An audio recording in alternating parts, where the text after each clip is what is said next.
Do you find yourself carrying around some residual pain from a relationship that you had in the past? Maybe that relationship was with a lover or a friend or a family member or a coworker. And deep down you know that you really are ready to release that pain and move on with living a life you love, but perhaps you don't feel comfortable reaching out to that person, or they've moved away, or they've passed away. And you're not sure how to create the closure that you would like without stirring more things up. Hi, I'm Mary Morrissey. I'm the author of 2 best-selling books, No Less Than Greatness and Building Your Field of Dreams, which became a PBS special. I'm also the founder of Life Mastery Institute. So what we're speaking about today is that feeling, that kind of feeling that rises up in us when we think of someone or something reminds us of someone where there's been a disruption in the relationship and we're still carrying that disruption. And so many of us think the only way to solve that is to actually solve it with the other person, only now they've moved away or they've passed away. And so we tend to let ourselves sit with that way too long. So I want to share a story with you about forgiveness and what real forgiveness is, because it's not what most people are trained to believe that real forgiveness is. I was trained as a counseling psychologist long before I became a transformational coach. And over the years of working through the psychological framework of helping people, I came to see that the story of sad things that happen in our life that we kept rehearsing and rehearsing, thinking if we just rehearse that story one more time, eventually all the pain would come out of us.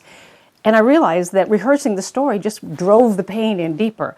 It just created highways of strong memories that became like ruts that were easy to fall into.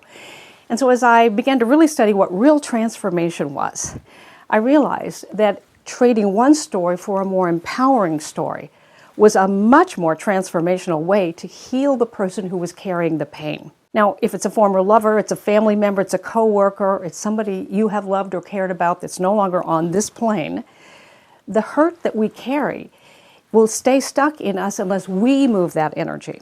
We don't actually need that other person to move that energy. Forgiveness simply means to give for one meaning of that experience, another meaning of that experience. There was a young woman, barely 30, who came to me when I was doing the counseling form of my work. This was in the sort of the place where I was moving from one form of helping people, which was known as therapy, to transformational coaching. And she, like many people I talked to over the years, had an extremely sad story of her upbringing. She had a father who was extremely abusive, alcoholic. One evening, he lines the mother, the 4 children up, and gets out a gun and spends hours torturing them with the thought that he's going to kill them, he's going to shoot the mother first. He's got a bullet reserved for himself. And she would sit and sob and cry about this moment of her life and how horrific it was. And on the level of fact, it absolutely was a horrific experience that she went through. But here, 20-some years later, she's carrying the pain as if it happened yesterday. And that had to do with the number of times she rehearsed it and the different therapists that she had gone to sharing that story, thinking that if we just share the story enough, we'll decharge the energy on it. Only the energy got stronger. So we began to talk about the sad state of mind that her dad was in, about really the disconnect he had, about things that we would never understand about his upbringing. She hadn't seen her dad in over 20 years. She didn't even know where her dad was. And we just began to say, no one acts that way who isn't carrying a lot of pain. And I asked her for 1 week to simply repeat that in her mind. Nobody acts that way who isn't carrying a lot of pain. Nobody acts that way who isn't carrying a lot of pain. She came back the next week and she said, it's the strangest thing. I actually was feeling, I don't even know where this is coming from, but I'm feeling kind of compassionate for this man. I mean, I've hated him for over 20 years. And over time, and this story's longer than we can go into here today, but I've heard pretty much every story that a person can hear from people who've been through abusive situations. And that's over 40 years of working with people.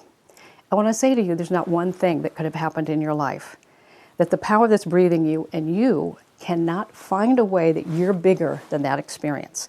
You're more than that thing that happened in your life. Should it have happened? Absolutely not. Do you have to have the other person feel regret? No. Do you have to feel regret or blame or shame? No. Whatever it came to give you, there's something that you can find in it. And what this young woman found was that there was a compassion she could generate, she could have in the absence of knowing the story. that no one would act that way unless they were carrying a lot of pain. And what she did with that is she wrote her dad a letter. It took her some time to find out where he was, and she spent many drafts writing this letter saying, basically, I forgive you. I remember that night. She described that night. She said how scary it was for this little girl. And when he put the gun down and went and collapsed in the bed and probably passed out, they were all relieved. The mother gathered them all up and drove away, and she'd never seen her father again. And she just said, I grew up without a dad. I don't know if that was painful for you, but I want you to know it was painful for me. But now in my 30s, as I think back, I want you to know that whatever happened in your life that would cause you to do that, I'm sorry for that. I don't think I was part of that, although as a little girl, I used to think somehow I had done something horribly wrong or you would never have done that. And she worked out so many of her feelings in the letter writings that she would do. Eventually, she found her dad through someone who was good at finding people. She sent the letter. And for a couple of weeks, she actually had hope that she would hear back. But as weeks went by and she never did hear back, she realized that whatever was the pain that had been in his life, evidently, he didn't want to reach out. He didn't want to solve it in the world of appearance. But an odd thing happened. That feeling of compassion, that feeling of forgiveness, and that feeling about who she could be on the other side of this experience kept growing and growing and growing. And over time, her childhood was an experience she had. It was no longer an experience that was governing her life, keeping her afraid, keeping her heart closed and afraid to really live a life she loved living. So it's unlikely that your story, this pain you've been carrying, or this resentment you felt, or perhaps this regret you've had, and you just keep carrying it, it's unlikely it is as severe as being stuck on a couch with somebody pointing a gun at you. Might be that, something like that. But nevertheless, I want to give you some steps that you can take that will absolutely move that energy so that it's not something you're carrying 3 months from now, or 6 months from now, or certainly not next year.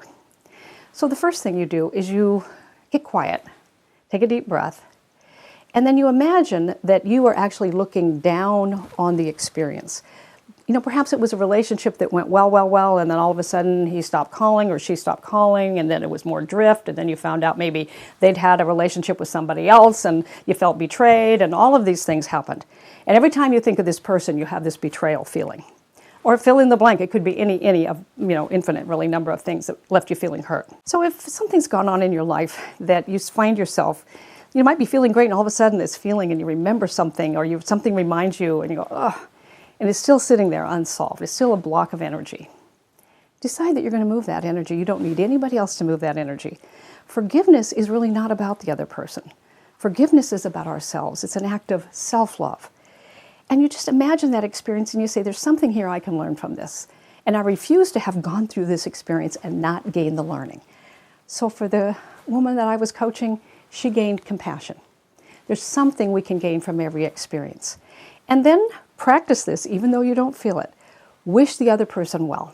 Whenever you think of them, say, whatever the learning is, and if I'm still continuing to get the learning, I'm continuing to get the learning, but nevertheless, I wish you well.